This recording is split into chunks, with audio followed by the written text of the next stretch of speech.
Om Swastiastu, halo semuanya. Kali ini saya Iketut Agus Aryawan Adi Saputra akan mengajak kalian untuk melihat dan mengeksplor salah satu destinasi wisata yang ada di Bali yang berupa museum yang wajib kalian kunjungi jika sedang berada di Kota Denpasar, apalagi kalau bukan Museum Bali. Museum Bali terletak di Jalan Mayor Wisnu nomor 1 Denpasar Utara yang merupakan salah satu tempat yang menyimpan dan memamerkan warisan budaya, seni, serta sejarah masyarakat Bali.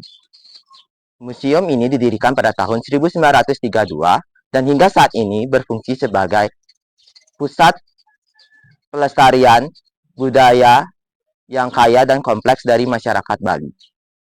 Jadi kita lihat apa aja sih yang ada di Museum Bali.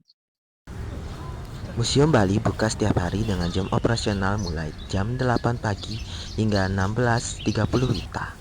Dan hal yang pertama dilakukan saat berkunjung ke Museum Bali adalah membeli tiket masuk.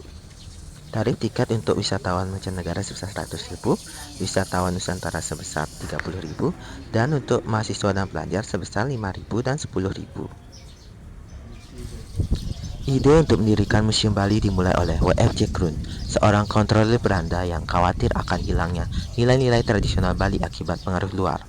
Bersama dengan para seniman lokal seperti Gusti Ketut Kendall dan Gusti Bagus Joman Panji, serta arsitek asal Jerman yaitu Kurt Glunder, Kroon berhasil merealisasikan pendirian museum ini. Pembangunannya dibantu oleh para bangsawan Bali, termasuk Raja Denpasar, yang menyumbangkan tanah untuk lokasi museum. Pendirian museum ini tidak lepas dari gerakan untuk melestarikan kebudayaan Bali, terutama pada masa penjajahan Belanda, ketika banyak aspek budaya yang terancam oleh modernisasi dan kolonialisasi. Museum Bali berdiri di atas tanah seluas 2.600 meter persegi, meliputi 3 halaman, yaitu halaman luar, halaman tengah, dan halaman dalam. Arsitektur yang digunakan dalam Museum Bali dan mengadopsi arsitektur tradisional Bali yang terinspirasi dari pura, istana, dan rumah tradisional Bali.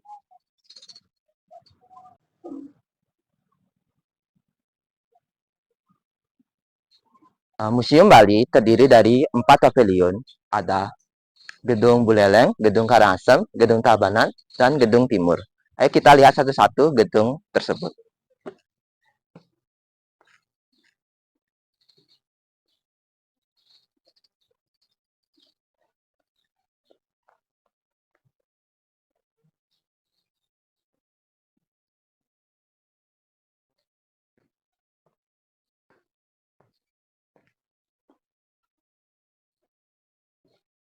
Yang pertama ada Gedung Pameran Buleleng. Mari kita lihat apa yang ada di dalam. Nama gedung ini diambil dari nama daerah Kabupaten Buleleng yang telah mendirikan gedung ini dan disumbangkan kepada Museum Bali. Gedung ini menyerupai bentuk sebuah meru yang lazim terdapat di pura dan gaya arsitektur Bali Utara dan telah disesuaikan dengan kebutuhan museum. Yang pertama ada di Gedung Pameran Buleleng adalah alat tukar sebelum dikenalnya uang kepeng. Sebelum dikenalnya uang kepeng sebagai alat tukar, yang digunakan adalah yang pertama ada kerang. Selanjutnya ada taring, ada manik-manik, dan ada uang perak, perunggu, emas, dan silver. Selanjutnya adalah uang kepeng sebagai alat pembayaran. Ada uang kepeng mata uang Cina,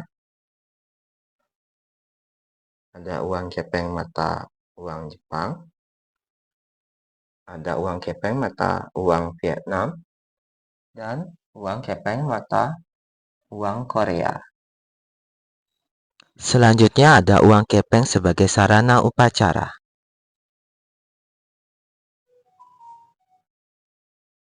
Pertama ada pis tapisan, terbuat dari 1.000 keping uang kepeng dan bambu, yang digunakan sebagai sarana upacara dan merupakan jenis pis siwan. Ada pis satakan, yang terbuat dari 200 keping uang kepeng dan benang, digunakan sebagai sarana upacara, diletakkan langsung pada sesajen. Selanjutnya pis jan, yang terbuat dari 1.000 keping uang kepeng dan benang, digunakan sebagai sarana upacara dan merupakan jenis pesiwan. Selanjutnya, patung rambut sedana yang terbuat dari kayu dan uang kepeng yang digunakan sebagai media pemujaan. Selanjutnya, penyenong pipis yang terbuat dari uang kepeng dan benang yang digunakan sebagai sarana upacara, merupakan simbol kesucian agar Tuhan berkenan hadir saat upacara berlangsung dan senantiasa memberikan umur panjang dan kemakmuran. Terakhir adalah pis lekeh atau pis lulut yang terbuat dari 200 keping uang kepeng dan benang yang digunakan sebagai sarana upacara seperti wadah tirta, tapakan pelinggih, puspalingga, dan penyenang pengantar. Selanjutnya ada salang dari uang kepeng. Salang digunakan sebagai sarana pelengkap upacara yang merupakan simbol kesucian. Pertama ada salang cili. Selanjutnya ada salang tamiang. Dan yang terakhir salang gantung. Uang kepeng dalam fungsi kesenian. Yang pertama ada patung oleh. Yang kedua ada patung rambut sedana laki-laki. Selanjutnya uang kepeng sebagai sarana permainan tradisional. Yang pertama ada pelenceran. Yang selanjutnya adalah mekopok. Dan yang terakhir adalah metok-tok. Dan yang terakhir yang ada dalam gedung pameran Buleleng adalah uang kepeng baru. Ada digunakan sebagai celengan dan uang kepeng yang beredar di masyarakat saat ini.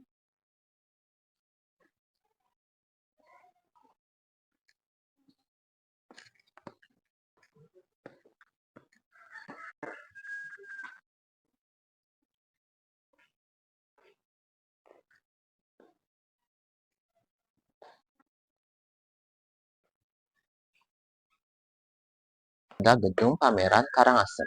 Ayo kita lihat apa aja yang ada di gedung pameran Karangasem. Nama gedung ini diambil dari nama daerah Kabupaten Karangasem yang membangun gedung ini dan menyumbangkan ke Museum Bali. Gedung ini menyerupai bentuk sebuah balai penangkilan. Dengan gaya arsitektur Bali bagian timur dikombinasikan dengan bangunan pura dan disesuaikan dengan kebutuhan museum. Yang pertama yang ada di gedung pameran Karangasem adalah cili. Ada patung cili yang digunakan sebagai hiasan atau dekorasi. Selanjutnya ada patung primitif yang digunakan sebagai hiasan dan penolak bala. Ini ada patung kepala cili. Ada lingga yoni. Patung men berayut yang digunakan sebagai lambang kesuburan. Lingga kembar yang digunakan sebagai media pemujaan dan lambang kesuburan. Cili sebagai lambang kesuburan. Pemujaan terhadap Dewi Sri atau Dewi Cili sebagai lambang kesuburan dihubungkan dengan sawah dan tanaman padi. Ini ada Nini Pantun digunakan sebagai simbol Dewi Sri dan lambang kesuburan. Ada fungsi cili sebagai pelengkap upacara yaknya. Masyarakat Bali sebagai penganut agama Hindu selalu melakukan kegiatan ritual dengan wujud upacara dan upakara. Upakara berupa banten atau sesaji merupakan simbol yang sakral sebagai wujud bakti kepada Sang Yang Widi Wasa. Pemujaan terhadap Tuhan Yang Maha Esa dengan segala manifestasinya dilaksanakan hampir setiap saat, dimulai dari kegiatan sehari-hari di rumah tangga sampai bersifat temporal dan teritorial. Galuh istri, ada Daksina Mempayas, dan ada Gegaluh Lanang. Ada gepokan bunga yang digunakan sebagai hiasan satu upacara adat. Selanjutnya adalah tapel gebokan yang digunakan sebagai hiasan dalam gebokan. Selanjutnya ada gebokan buah. Ini ada cacalan yang digunakan sebagai sesajen.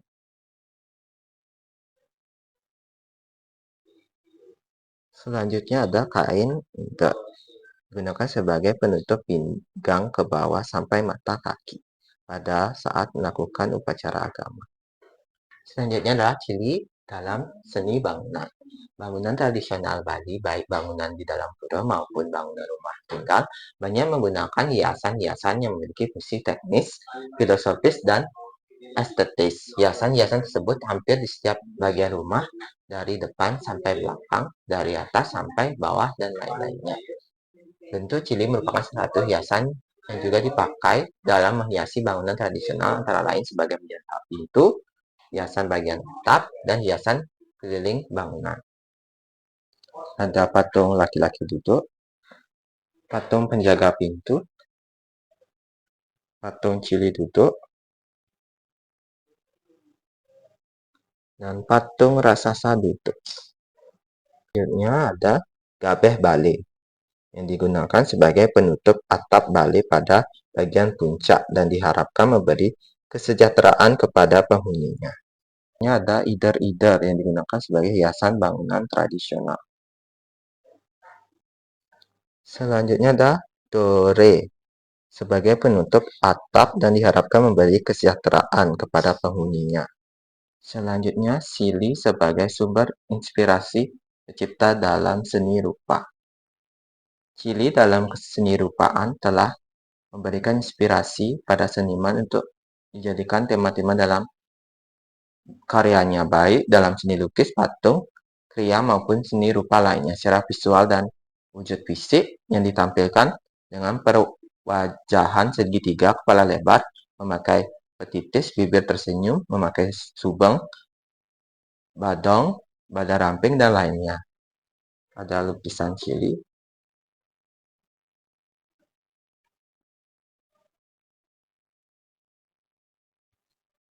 Tumpan Brayot yang digunakan sebagai hiasan dan simbol kesuburan. Selanjutnya, ada patung Men Brayot yang digunakan sebagai hiasan dan simbol kesuburan. Ada patung primitif dan ada keramik cili. Patung cili yang digunakan sebagai hiasan.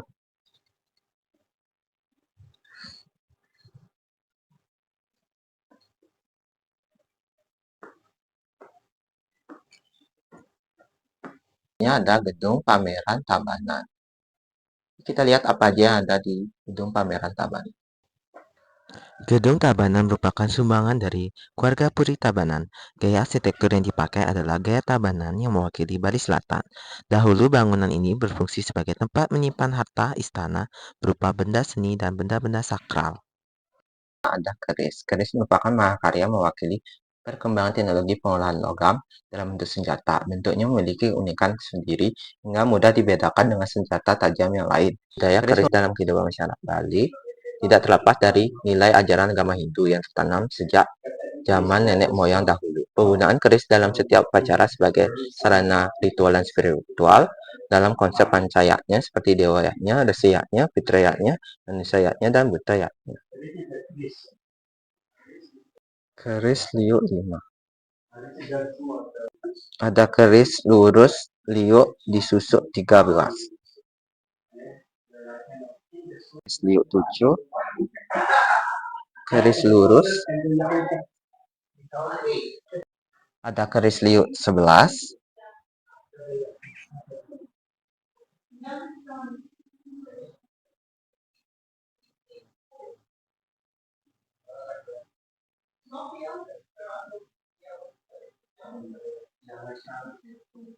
Ada keris liuk 9.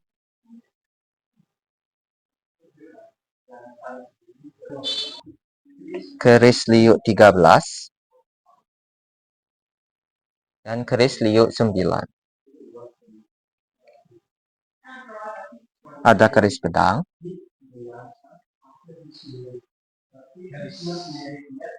Ada keris lurus.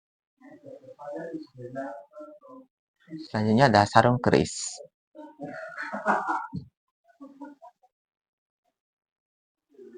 Ini ada mata tombak. Terus yang dipegang untuk pemimpin.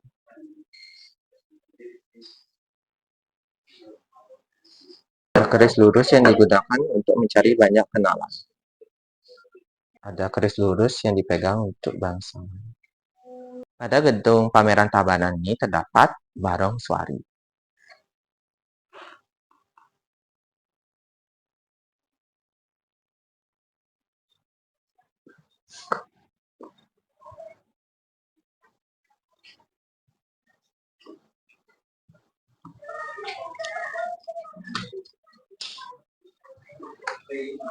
Selanjutnya ada gedung timur. Untuk gedung timur ini ada gedung timur lantai 1 dan lantai 2.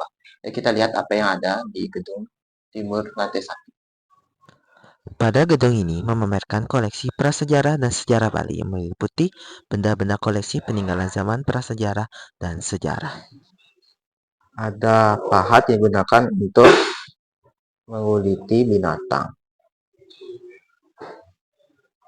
Pak lonjong dan tangkai sebagai alat bercocok tanam. Ini ada gerabah yang digunakan untuk bekal kubur. Ada nekara perunggu yang digunakan sebagai genderang perang. Dan ada kendi yang digunakan untuk bekal kubur.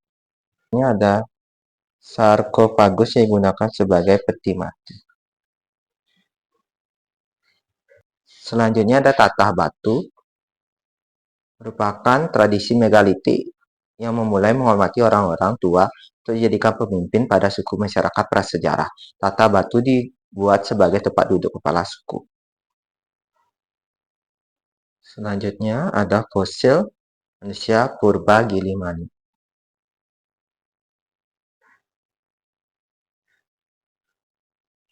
Selanjutnya ada kapak corong yang digunakan untuk membelah kayu dan sebagai alat pertanian. Selanjutnya ada mata tombak sebagai alat berburu dan perang. Dan ada tajak kapak corong yang digunakan sebagai sarana upacara. Ada gelang tebal perunggu yang digunakan sebagai bekal kubur dan hiasan tangan. Selanjutnya ada kalung perunggu yang digunakan sebagai hiasan leher.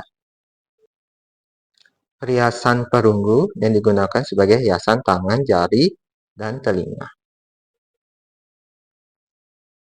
Dan ada perhiasan mani yang digunakan sebagai hiasan leher dan tangan.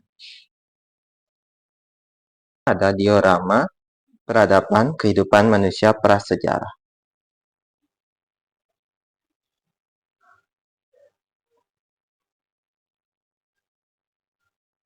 Selanjutnya ada patung perwujudan digunakan sebagai media pemujaan. Selanjutnya ada fragmen perunggu yang digunakan sebagai media pemujaan.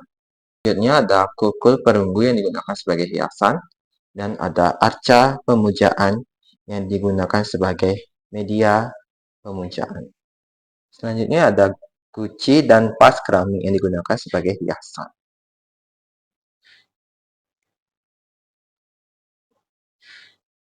Selanjutnya ada prasasti tembaga yang digunakan sebagai undang-undang.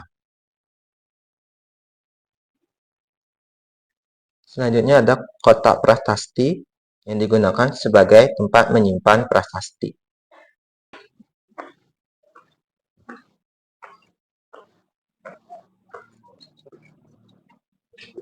Selanjutnya gedung timur lantai 2.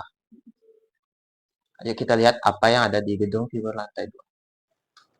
Pada gedung ini memamerkan benda koleksi yang berkaitan dengan puncak-puncak kebudayaan Bali dalam berbagai aspek kehidupan, di antaranya aspek religi, kesenian, seperti seni rupa, meliputi seni patung, lukis, seni karya, pertanian, tekstil, dan lain sebagainya.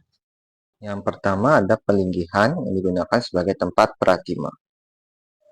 Selanjutnya ada peralatan pewedaan yang digunakan oleh pendeta dalam memimpin upacara. Selanjutnya ada bade yang digunakan dalam upacara ngaben yang berfungsi sebagai tempat untuk mengusung mayat. Selanjutnya ada makat ngaben. Ada makat potong gigi atau metatah.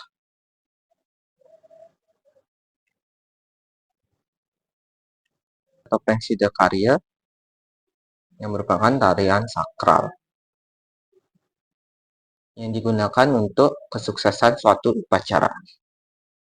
Ada perlengkapan upacara 3 bulan. Selanjutnya ada sarana upakara budayanya atau pencaruan.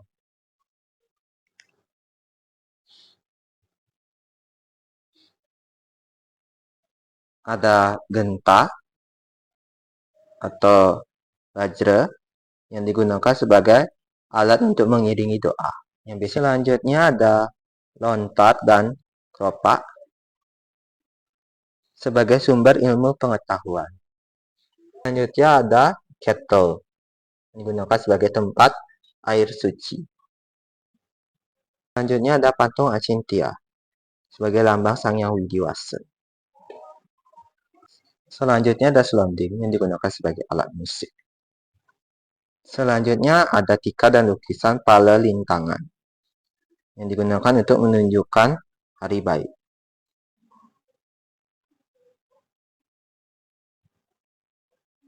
Ini adalah alat-alat pertanian zaman kuno. Merupakan alat-alat yang digunakan dalam pertanian zaman kuno. Ini adalah cap-cap alat tenun kuno. Ini adalah pemipisan yang digunakan untuk membuang biji kapas. Selanjutnya adalah jantra, merupakan alat yang digunakan untuk memintal benang. Selanjutnya ada peralatan perang zaman kolonial. Ada teropong, pistol, peluru, dan topi. Selanjutnya ada bambu runcing yang digunakan sebagai alat berperang dan samurai Jepang. Selanjutnya ada bedil dan senapan digunakan sebagai alat senjata. Yang terakhir ada telepon dan radio yang digunakan sebagai alat komunikasi pada zaman dahulu. Tidak terasa kita sudah melihat seluruh gedung yang ada di Museum Bali, mulai dari gedung pameran Buleleng, gedung pameran Karangasem, gedung pameran Tabanan, dan gedung timur lantai 1 dan lantai 2. Waktu terbaik untuk mengunjungi Museum Bali adalah di pagi hari, karena jumlah pengunjungnya tidak terlalu banyak dan Anda dapat menikmati udara yang sejuk. Saat Anda berkunjung ke Museum Bali, jangan lupa untuk membawa kamera atau ponsel Anda untuk berfoto di berbagai spot yang sangat estetik di Museum Bali ini.